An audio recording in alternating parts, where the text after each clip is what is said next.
So my name is Chantal Fuqua, and I am the program director for the IUSE initiatives at AAAS. So thanks so much for joining us for this conversation with our esteemed colleagues today.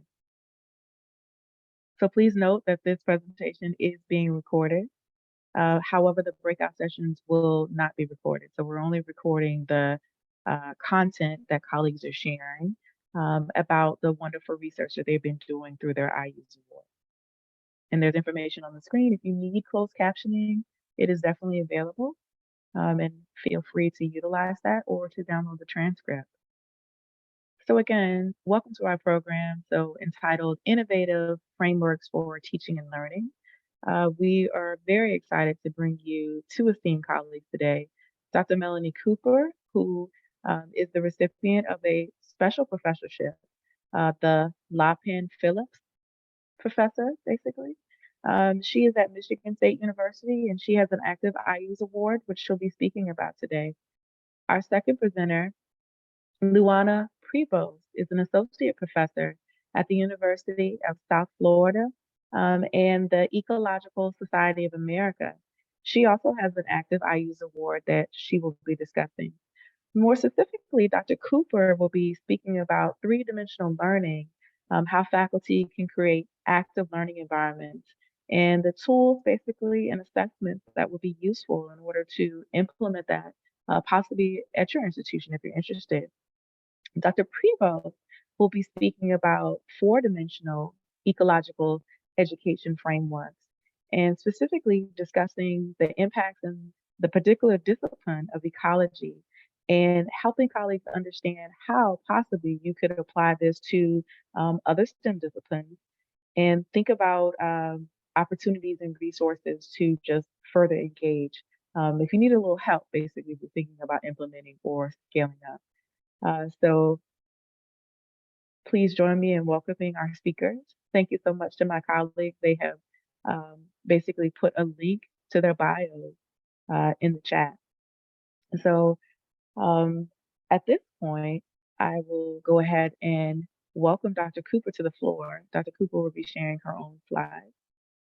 So thank you very much. It's a pleasure to be here today to tell you about this project that we have been involved with for the past 10 years at MSU and other institutions.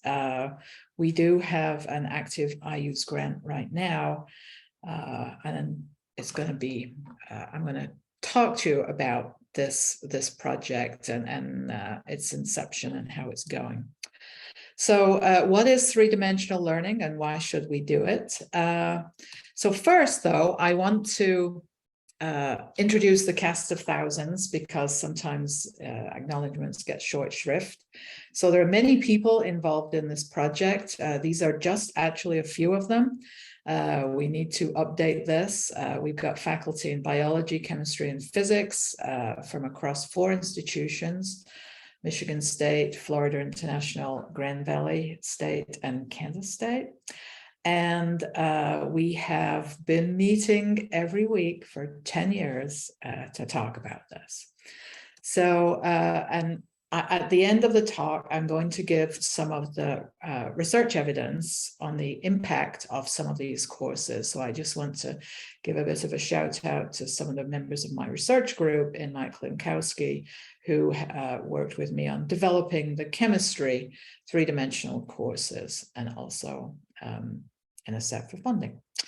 Okay, so what is three-dimensional learning? Well, three-dimensional learning is, I like to think of it as a template or a way to help students structure and use their knowledge. So it's a guide for us in many ways. And I'm going to break up this talk into 3 parts. The first is the theory behind what we're doing and why we're doing it. Then some of the ways that we have measured change as we have moved through this project and thought about what matters and what doesn't. And then I'm going to give just a little bit of the evidence that we have gathered over the years in looking at courses that have been transformed with three-dimensional learning. Okay, so the theory was laid out originally in this framework for K-12 science education, a consensus report of the National Research Council in 2012. And although it says K-12, there's precious little in here that is not applicable to much of what we do in higher education. And we adapted this for our work in ways that I will show you in just a minute. But essentially, this is a vision for how science education could be in the future. And it consists, as you might imagine, of 3 dimensions. And the 3 dimensions are the disciplinary core ideas, and these are the fundamental ideas that underlie topics in a discipline. And these are not the core ideas that the National Academies developed. These are chemistry core ideas that were developed by faculty, disciplinary faculty in chemistry, cross-cutting concepts. And I'll say a little bit more about each of these as we go through, but cross-cutting concepts which allow us to kind of focus in on a particular phenomena in a particular way. And the scientific practices, these are the things that scientists and engineers, I should say science and engineering practices, that we use to make sense of phenomena. So what are core ideas? There's the chemistry ones again. So the thing about core ideas is that they're much broader ranging than ideas that we normally think about. So they underlie a wide range of phenomena. They're applicable in many situations, and they're relevant across the curriculum. So all the way up to graduate level classes.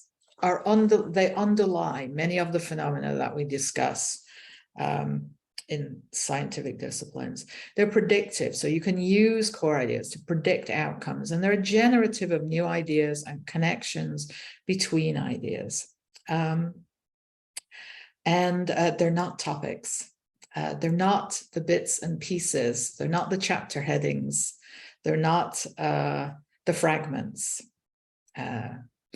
Okay, so why core ideas? Well, if we go back and look at some of the older work about expertise knowledge, still active today, but still true today, is that experts' knowledge is organized differently than beginning learners.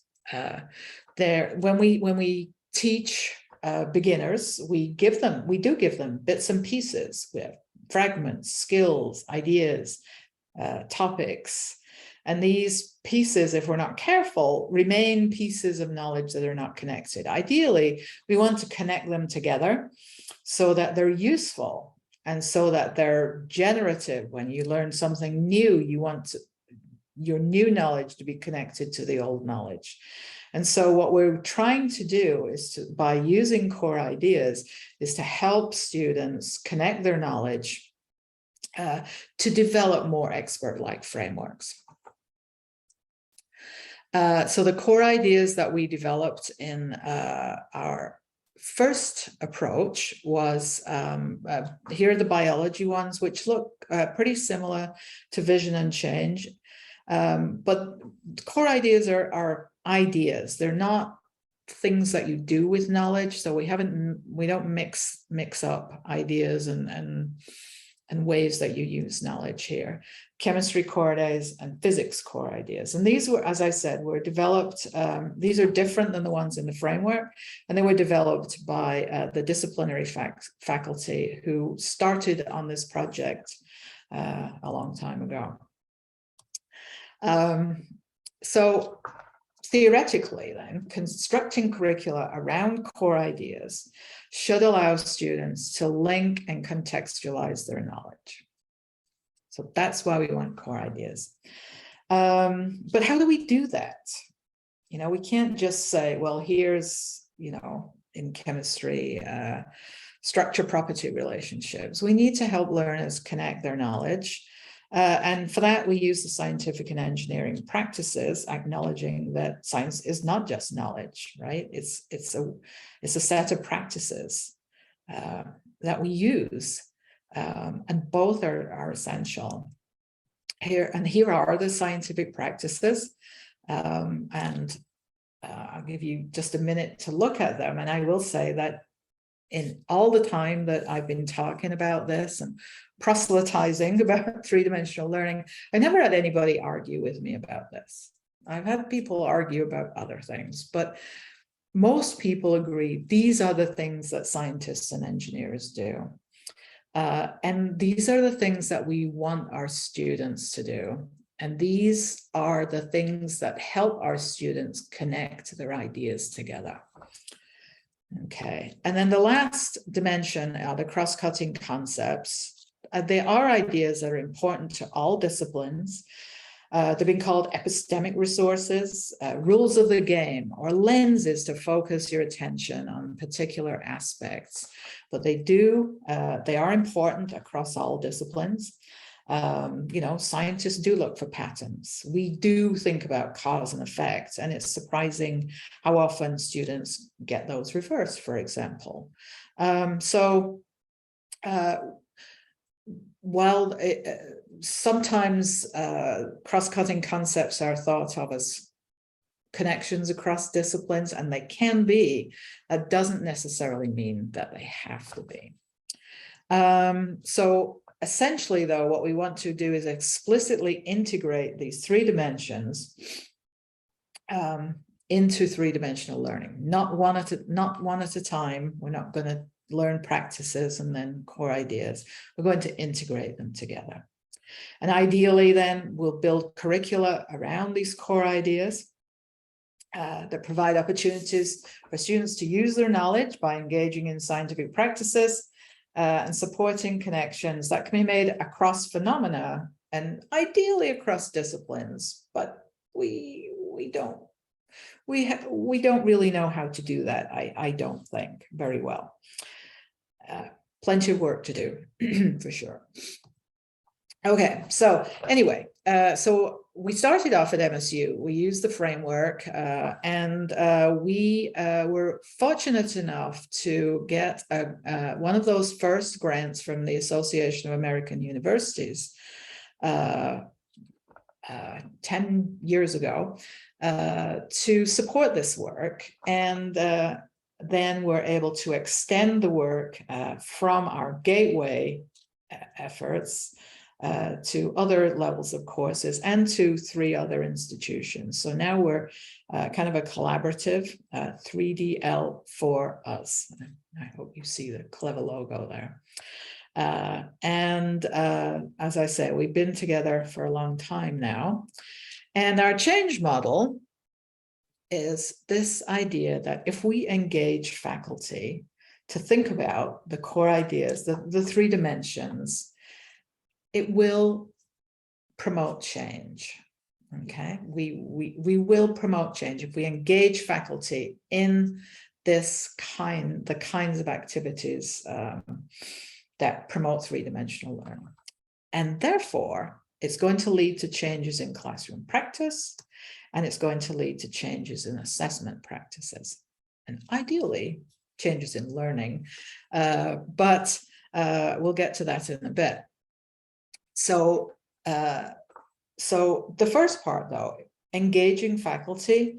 Since 2013, we've had actually over 80 faculty participate in a 2-year or 18-month to 2-year fellowship program. We're in our 5th cohort now.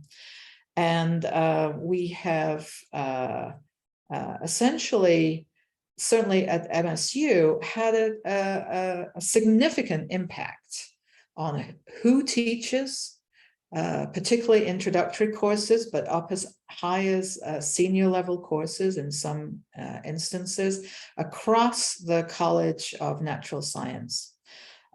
We've had many faculty go through our fellowship and also begin to incorporate 3-dimensional learning in their teaching.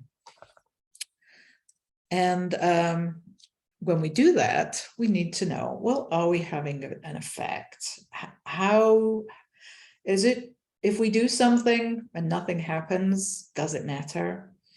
And so we need to measure change. We need to think carefully about what it is that we're going to measure. So we have collected data on persistence and grades and all the usual things, but there are a couple of problems with that. And one of them is that we know that grades don't necessarily equate with learning. Students can get good grades in many ways. And the second is that what faculty say. So if we ask faculty, what are you doing? It may not necessarily align with what they're actually doing. So what we decided instead was to measure change, we were going to look at the course assessments, and we designed a protocol to do that, the three-dimensional learning assessment protocol, the 3D lab. And we also wanted to look at changes in classroom practice using a similar three-dimensional learning observation protocol. The 3D LOP. So these are two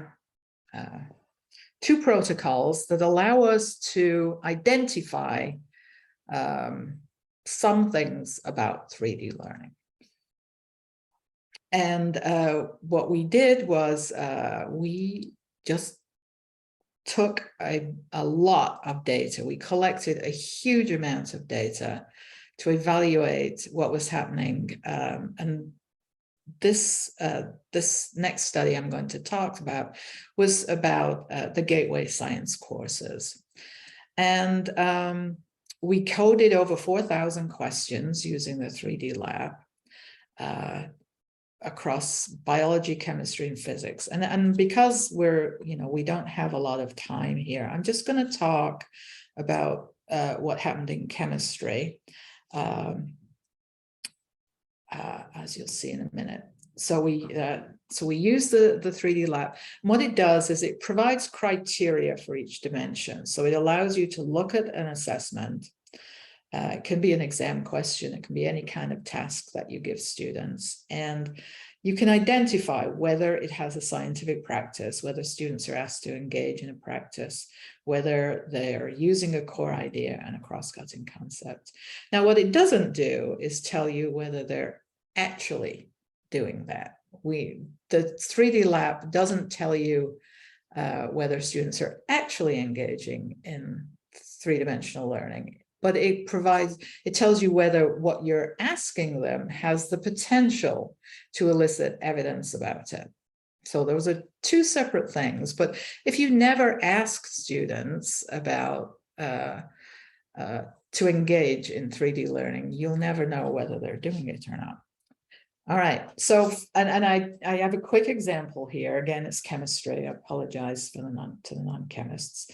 So this is an old chestnut, which compound's likely to be most soluble in water. And one of the things that we found very early on was that students can answer this question without engaging in any kind of chemical thinking at all. They used heuristics to answer the question, and they were not engaging in the kinds of thinking we thought they would be doing as chemistry students. So, and this question has no practice. It doesn't have a cross-cutting concept or a core idea. It can't elicit evidence of anything. So what we did was we scaffolded this question. We changed the question and scaffolded it so that it has the potential to elicit evidence about what students are doing. And when we do that, we're eliciting evidence by having them construct a model and use it to predict and explain, or to explain what's going on here. They're using core ideas, actually both bonding and interactions and structure property relationships, and the cross-cutting concept of cause and effect. So three-dimensional questions tend to look different, and they have the potential to help students scaffold their knowledge. All right, so, and again, I'm just going to we have data for all disciplines, but I'm just going to show the chemistry. And what was startling was that in the year before this project started, if we plot these points here are the exams, and then the size of them has to do with the number of students who took that exam. So actually, in most sections of general chemistry, which is what this is, students all take the same exam. So these are huge, huge classes. And what we did was we plotted the fraction of exam points that were three-dimensional. So what you can see here is that none of them were. And in fact, in the first year, there were almost no dimensions at all, no core ideas, no practices, no cross-cutting concepts. The questions were calculations and recall. And as we introduced pilot sections of the course, what we see is that over the course of the next 3 years, this course transformed. And eventually we ended up with about 50% of the questions being three-dimensional, and that has continued on for since then. So it's been sustained. And that is very encouraging, to say the least. Yes. And at the same time, we recorded a lot of videos of people. And we're not as far along with our looking at change here, but when we recorded these videos, one of the things that we did was we coded them. And I just want to show you a couple of examples of these kinds of codes. And the 3D log is, it's kind of like the corpus in that there's a timeline. And here are the topics that were discussed in this class, which is, again, a chemistry class. And in the next bank here are the activities. And you can see this is quite an interactive class. There are clicker questions, there's a bit of lecture, students are doing tasks, they're answering clicker questions, and so on and so forth. So it's a very active class. And when we code for the presence of practices, what we see is that for this particular class, most of the class, the students are engaged. This S means that this is a student engaged class, and they're engaging in a scientific practice. And most of the time, there's also a core idea and cross-cutting concept going along with it. Okay. Now, if we can contrast this with this other recording here. So this is another class in biology, actually. There are the topics that are taught, and here are the teaching activities. And you can see, again, this is a very interactive class. There's very little lecture. There's a lot of tasks. A lot of students are very engaged in this class. But when we coded that for the presence of scientific practices, there are none. Students were not engaging in using their knowledge in the form of the scientific practices, and we don't code any further now, so because this can't be three-dimensional. So this is an example of an active learning class that's not three-dimensional, and I think this is very important to point out, because three-dimensional learning is not active learning, right? Active learning can be active without having students engaged in knowledge use. But one thing that we have found is that three-dimensional learning is more likely to be associated with active learning than not. And the reverse is not necessarily true. So if we do a chi-square test of association, what we see is that there's a significant association between three-dimensional learning and active learning. But it's driven by this relationship here. It's not as true. Active learning is not necessarily as likely to be three-dimensional. So that's an important difference there. And finally, I get to the evidence, so I'd better hurry up here. So the first thing, we can see that the average chemistry course grades increased. What we found was that over time, and this is also stabilized here, the percent of DFWs went down. And because we have so many students in general chemistry, what this means is that in a typical year, over 700 more students in a grade of 2.0 or C better compared to what it was like before. And I think this is a really important and transformational finding, because these are students who are not shut off at the gateway.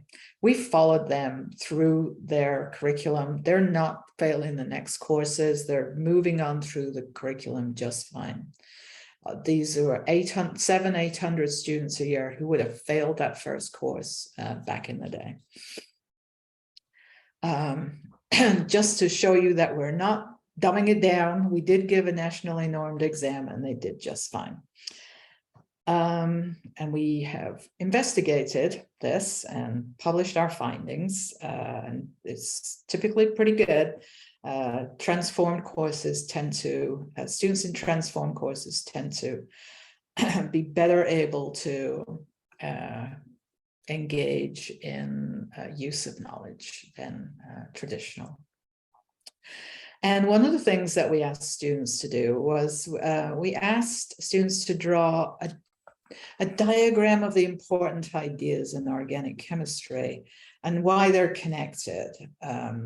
Because we wanted to see if we could get an idea of the structure of their knowledge, just for a free-form diagram. And what we found was that after one semester of a transformed course, what we saw was that there was a significant difference between the two courses, and more students were talking about what we called sense-making ideas. They were using the ideas that they called out to make sense of phenomena, rather than listing the topics from their textbook. And if we move this up to 3 semesters of a transformed course, what we see is that the difference becomes greater, the effect size becomes greater. There's a dosage effect here. And another example of that is when students switch between traditional and transformed, what we see is something rather distressing, actually. So this is just as an upcoming paper. And what we did was we asked students to draw a mechanism for reaction. So the dark green is correct, all right? And anything in green got the right answer, but maybe didn't get there in exactly the way we would like. So if we take 2 semesters of transformed, they look better than 2 semesters of traditional. And we've replicated this numerous times. And but what happens if we if a traditional student switches into OCLU is they seem to get better, but this one is actually a small number. So what's more distressing is that if they transfer out, they get worse.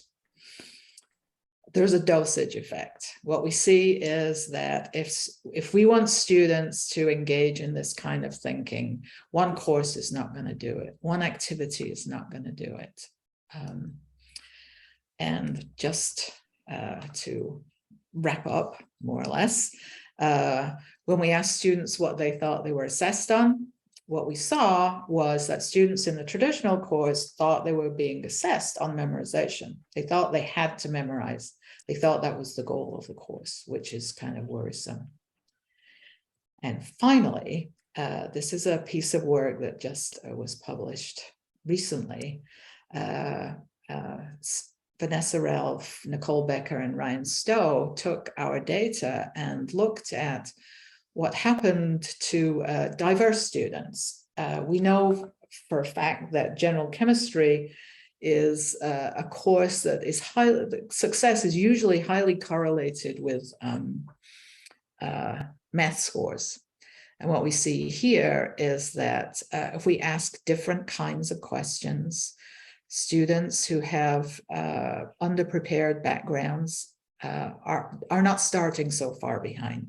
They're much more likely to succeed by asking different kinds of questions. So this is I think, an important finding of theirs.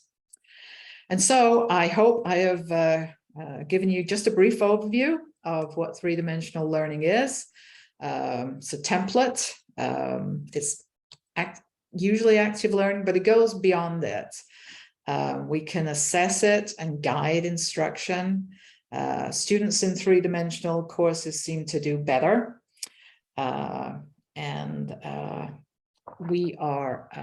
We're still proceeding onward with this. There's definitely a dosage effect for sure. And once again, I'd like to thank the 3DL team and thank you for your attention.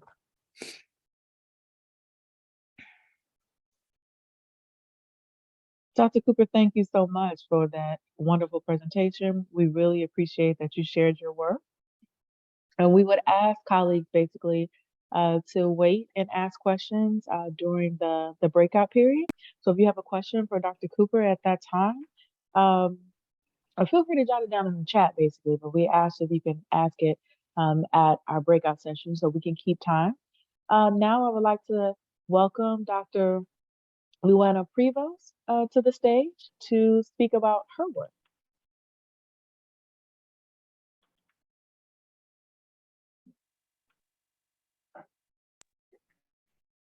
Thank you, Chantal, and thank you everyone for coming.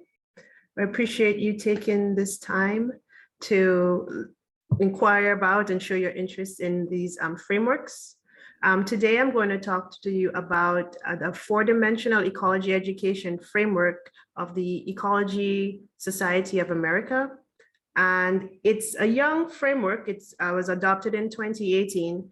But I will talk to you today a little bit about the history and development of the framework, its components, and how it aligns with the 3D framework and 2D frameworks, other multidimensional frameworks, and some of the goals we have for the Four-Dimensional Ecology Education framework and its applicability even beyond ecology. I'll wrap up with some challenges that we face and hopefully questions that we can address as we discuss in the breakout sessions. So I'd also like to thank my colleagues in the ESA 4DEE subcommittee who helped me to bring this to you today. They are also going to be part of our breakout sessions. So Amanda Sorensen and Glenn Kimmer. So let's start with a little bit of history. So in the 1980s, there was a wide, science-wide call for interest in science literacy.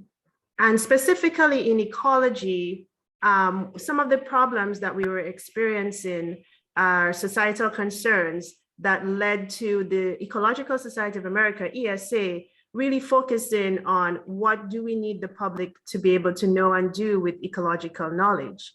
So for example, at that time, there were many concerns about, for example, chemical pollutants in the environment. How does it affect our water quality, our food sources, and how can people make decisions around these and other ecological issues?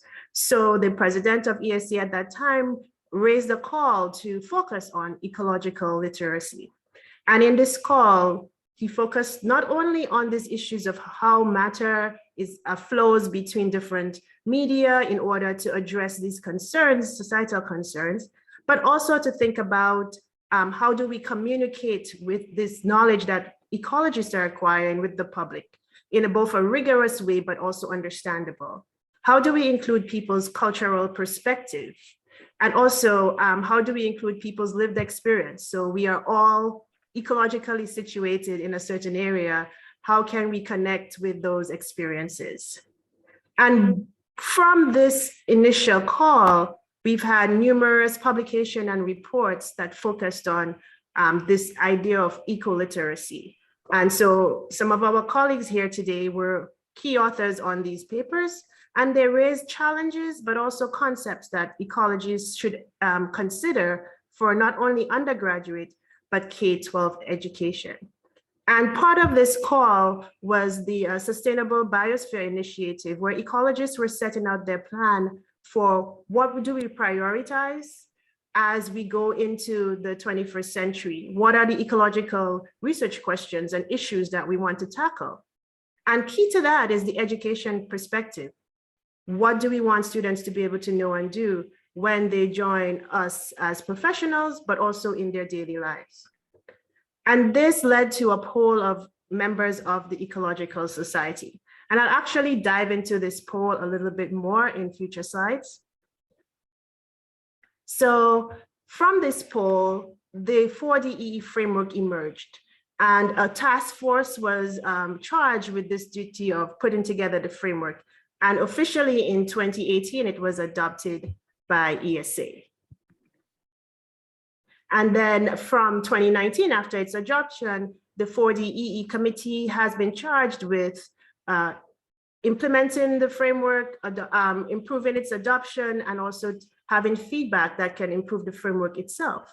And as the current chair of this committee, along with my colleagues, we really welcome the opportunities to speak to you about this so that we can hear from you. How do you see this framework apply to your particular educational environment?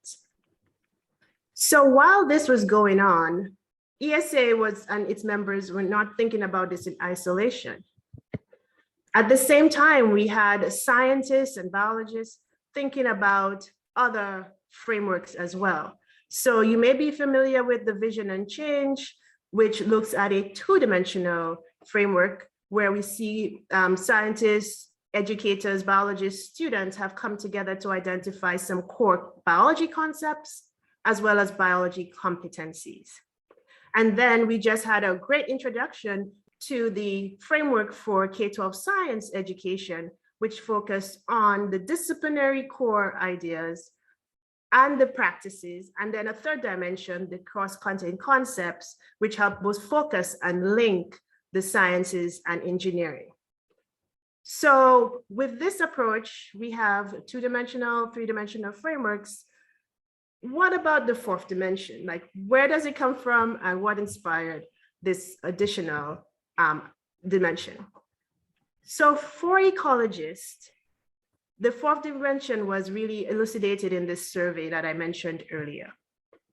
So when ecologists were asked, what should students be able to know, feel, do to be considered ecologically literate, a myriad of responses came out.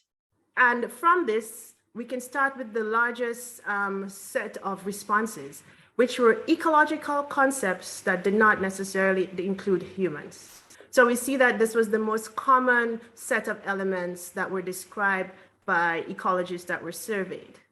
So we're thinking of what are the interactions that are happening between organisms and the environment that does not necessarily involve humans. If we look at this in a counterclockwise direction, we see also important to some ecologists are attitudes and feelings towards ecology. And then we see some familiar ideas, science processes, and thinking skills. So again, we have this parallel with our 2- and 3-dimensional frameworks where how we use our knowledge, what can we do with it, is also critical to ecologists. And in the thin slice, you see some particular practices that are more common in ecology than many other disciplines, although we share some of this, for example, with our friends in geosciences, such as identification and natural history that were also skills and processes or practices that were important to ecologists. And then we come to the human ecology concept. So this was the second most common set of elements that ecologists identified as important for students to be able to use or know about. And here we talk about the connections between people and organisms and the environment. And we can take one example that might be a little bit generalizable. So if we think about pollination, we think about pollination in terms of interactions between plants and maybe some insects, let's say. And we now put in people into this interaction. And I'll talk about a little bit more how we include this human ecology concept as well. So let me introduce you to the 4 dimensions of the framework. So we have the core ecological concepts, and I will describe them in a little bit more detail. Ecological practices, the human environment interactions, and cross-cutting themes. So let's take a look at each of them in detail, and then I will follow up with how do we integrate them? Because again, we don't want to just focus on concepts alone or practices alone. As Dr. Cooper mentioned, we definitely want to integrate how we not only have the knowledge, but ask students to use or apply this knowledge. And also in what context. Right. So if we take a look at the core ecological concepts. So ecology is focused on interactions among organisms and between organisms and the environment. And there is a tradition of a hierarchy. To what extent are these interactions involving individual organisms, population or groups of organisms, all the way to entire landscapes, biomes, or the biosphere. So at what scale are we considering these interactions? We have ecological practices. Some of these might look very familiar to you. For example, quantitative reasoning, designing and critiquing investigations, communicating and working collaboratively. So these are some of the practices we share with science and engineering in general. But there are also some practices that are more common to ecology, such as fieldwork and natural history, which are ways in which we can extract information about the environment as well as the interactions therein. We also have cross-cutting themes. So as was mentioned before, these are common across most of the sciences and engineering, if not all. And it gives us a way not only to focus our students on phenomena, but also to look broadly across how ecology connects to themes that are outside our field. And then you might see some very common ones, such as structure and functions, spatial and temporal scale, for example. And we have the 4th dimension, the human environment interactions. So this is where we are adding this new lens in which we can consider how we teach ecology or other sciences, for example. So there is this human dependence on the environment. So as we think about maybe the pollination example that I gave, how does that impact our ability to progress, advance, or just sustain ourselves as a society? Many of the crops that we eat or foods that we eat are dependent on pollination. We are very aware, especially where I am located in Tampa, of accelerated environmental change, be it in changes in climate or in sea level rise, for example, and how we can talk about with students how these current phenomena are applicable to the ecology concepts, practices, and themes that they are engaging in. We can also talk about the ethical dimensions. So environmental ethics, environmental justice are key areas where students can see how ecology is being practiced in multiple ways. And I will talk about some more examples of this in the next slide. But again, I want to emphasize, we do want to integrate across dimensions. So we won't just be talking about accelerated environmental change in isolation, but we can connect that to different practices and concepts. For example, looking at natural history data that looks at what specimens were collected in a certain area over time, and how does that change? How does that impact the societies that live in that area, and vice versa? So as we integrate these different dimensions, we can think about how do we center this new human environment interaction. So there are many ways we can consider it, and it's a unique approach because we are not just focusing on what might be considered the pure science concept. You know, we use this type of language, but it actually gives us a broader and more inclusive way to look at the science that we do in our everyday life as professionals, as scientists, as educators. And it also meets the needs of our students today and in future generations. So students today are very interested in how does what I do in the classroom apply to the problems that I will face in the future? How can I make a difference now and not wait, 4 years at the end of my degree or after grad school to really have an impact on my community, on my environment? So by using this integrated approach, employing the human environment interaction dimension, we can help meet those needs. At the same time, we are really preparing them for the workforce because they are practicing the practices. I know that's kind of redundant, but they're doing exactly what we want them to be able to do and giving them the confidence to do that when they go out into the workplace. So what does it look like as we integrate and implement 4DE, integrate the dimensions and implement 4DE? So we say start gradually and incorporate new dimensions. So we've done several workshops working with faculty, and most faculty start with at least some core concepts and maybe some practices. But we really want to move faculty in a manageable way from, if they're not familiar to 4DE, how can we scaffold and support you in moving towards a 4DE framework that informs you what you do in the classroom and how you assess, for example. So we want these connections to be explicit. So example, again, using this pollination because I'm a plant person, so that's a confession. We understand, a key idea of ecology is understanding ecological interactions. And we may want students to understand the relationship between plants and pollinators. And that might focus on a ecological concept at the community level, or it may focus on a larger concept about, like, for example, looking at a cross-cutting theme like scale. On what scale is this interaction happening? But we can make this more multidimensional by asking students to do something with that knowledge, as we were introduced to earlier. So we could ask them to predict or model these ecological interactions.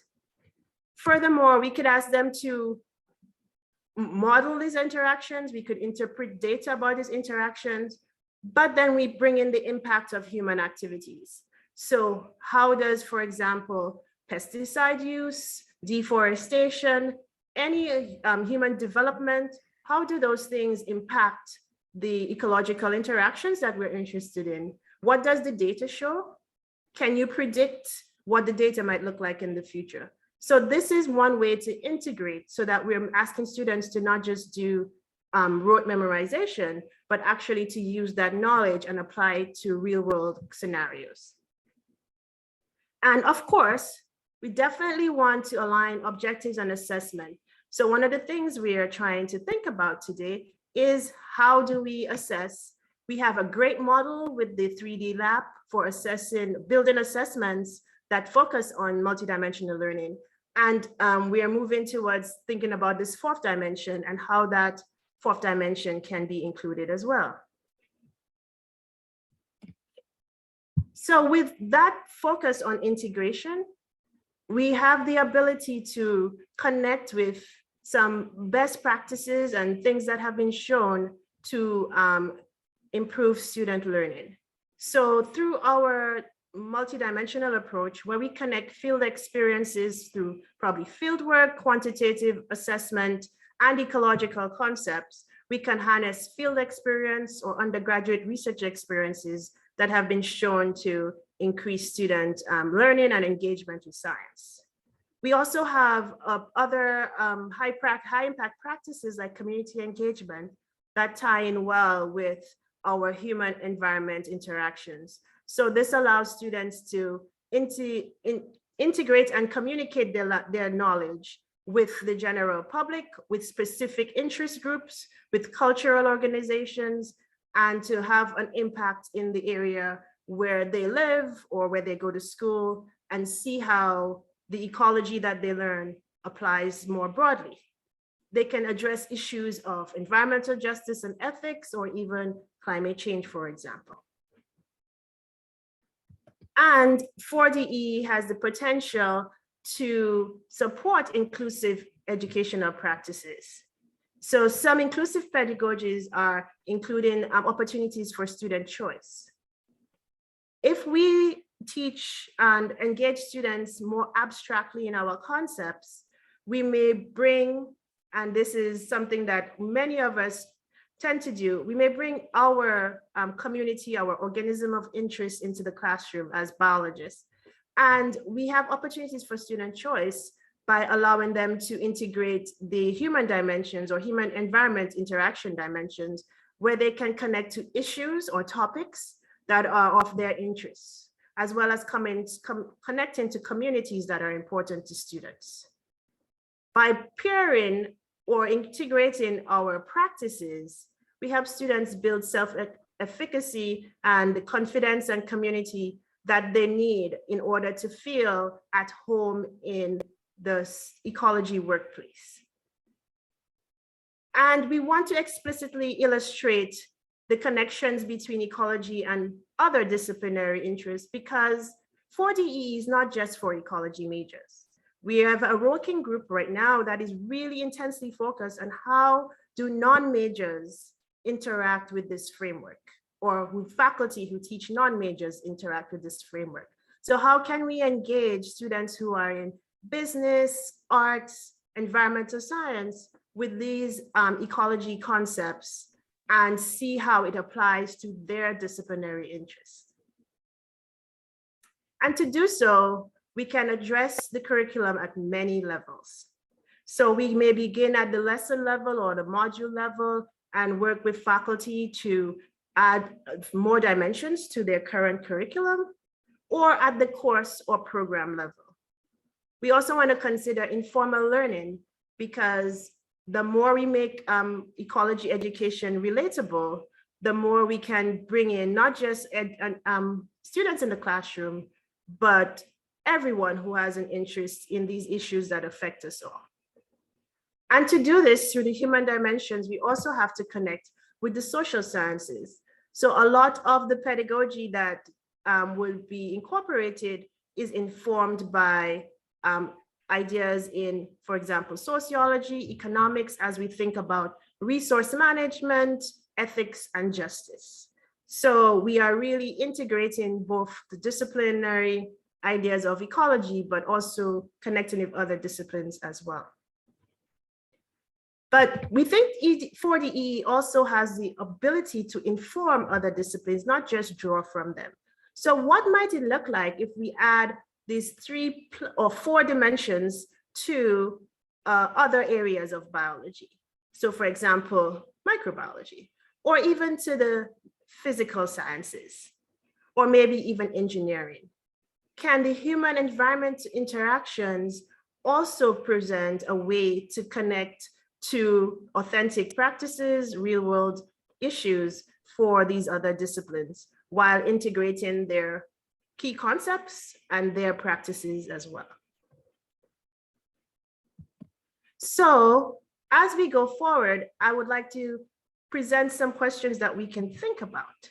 So can this human element, or how can it apply to your discipline? Is this a way we can engage students in actually integrating the other 3 dimensions as well? And is it a way to capture students' engagement for your students that might say, here is how what you're learning today matters? We see a more and more interest in students looking for applied ecology and other applied knowledge, so that they can really bring key skills as they go into the workforce. I addressed the question of how do we assess with these new frameworks, because assessment can drive our teaching. So by having key ways to assess all 4 dimensions, we can really inform how are we progressing, what are students learning, what might need to change, and help us improve our implementation of 4DEE. And finally, I'm really interested in how do we prepare faculty, because we have this cross-disciplinary, interdisciplinary exchanges as we consider both cross-cutting concepts. We know that students are thinking of certain ideas, maybe let's say structure and function, quite differently when they think of physiology versus ecology. How do we build those cross-disciplinary exchanges? Or even with the human environment interactions, as we connect to ideas like economics, resource use, justice, how do we engage with the other disciplines, and what do faculty do to prepare themselves to feel comfortable teaching in this environment? So today I presented a little bit of background on the framework and talked about its elements. And I'm really interested in your ideas and how 4DE might apply to you, your course, your program, and your students. And with that, I'd like to thank the co-authors of this presentation, all of who are here today. So thank you, Ken, Amanda, and Alan, the rest of the 4DEE subcommittee, and of course, the ESA staff who help us bring this framework to you, Teresa and Jessica. So with that, I'll be happy to take questions and discuss more in our breakout rooms. Thank you, everyone. So please feel free to choose your breakout room. So either with Dr. Cooper or with Dr. Prevost and her colleagues, basically. Welcome back to the main session, everyone. I think we're going to go around and ask our presenters and facilitators to share a quick 1-minute recap of their breakout room discussion. So we can go ahead and start with Melanie. Oh, I was hoping you wouldn't say that. Sorry. We had a great question and answer session, and I think one thing that came out of it for me was that there seemed to be significant enthusiasm for our 3DL for Us group taking our materials on the road to help and support other departments and other institutions interested in doing this kind of transformation. So that was really encouraging. And Corey and Sonia, I guess we can discuss that tomorrow. So I think that was the main takeaway from our meeting. Corey and Sonia, do one of you want to start? Maybe Sonia? I can go. So our group was, it was about a couple of different things. I think some of it came to just asking questions of us, like, since I am one of the project sites, like just how's it going at our institution kind of things.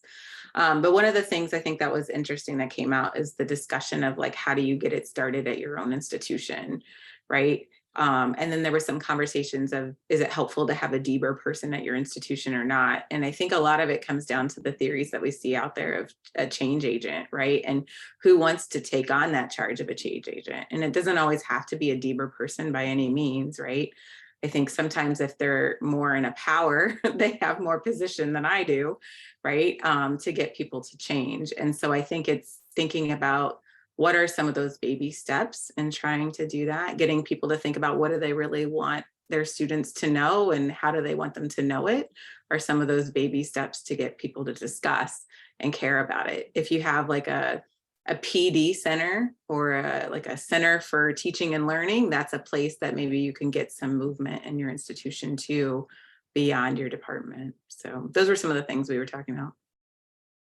Oops. Yeah, that was those are some of the exact questions that came up in our group as well. How do you get started, and what was the origin story was the question, how it got started, and how do we thread that needle in terms of not asking faculty to reinvent the wheel, but also ensuring that they have the opportunity to fully buy in. And I talked about the importance of self-endorsement in the process. I also made a pitch for our book chapter, which describes the fellowship program, and I'm trying to find the reference so I can put it in the chat. Thank you. Would any of our other colleagues like to share? Dr. Prevost. Yeah. Sure, I'd be happy to chime in. So we talked about how we engage a multidisciplinary program where it's just not just ecology, and how we can be what the need to be intentional. There are a lot of practices that we can pull up, draw upon, such as community engagement, but to ensure that we're doing multi-dimensional learning, we have to really be intentional and iterative to get those desired outcomes. We also talked a little bit about opportunities that are available for faculty. So I'll just pop into the chat in a minute. We have the Transforming Ecology Education Research Coordination Network is having a call for faculty participants in the faculty mentoring network next semester. So that might be of interest to some others as well. Thank you. So we are at time. Are there anyone else that would like to give any brief comment in the next 30 seconds or so? Right, so this is Ken, and I guess the one comment, we had a really good discussion in our group here. One of the things that I happen to be the undergraduate education editor for the Ecological Society Bulletin, and I think that probably enmeshed in all that we talked about here is probably a really nice article for the Bulletin. And so, it is a publication that you can put on your CV. And, I want to see if we can try to get something for the ESA Bulletin. Well, colleagues, thank you so much for being here. I really enjoyed it. I hope that you took away one valuable thing that you had not thought about or something that you had not heard before you came to this meeting. We thank you so much for attending. Please feel free, if you have the time, to give us your feedback. So take care. You can find the recording. It will be on our website, or you can find it via our YouTube, but I'll just put the website for now for folks that had asked me about it. So thank you so much. Have a really great day. Take care. And we hope that you'll come back for a future workshop.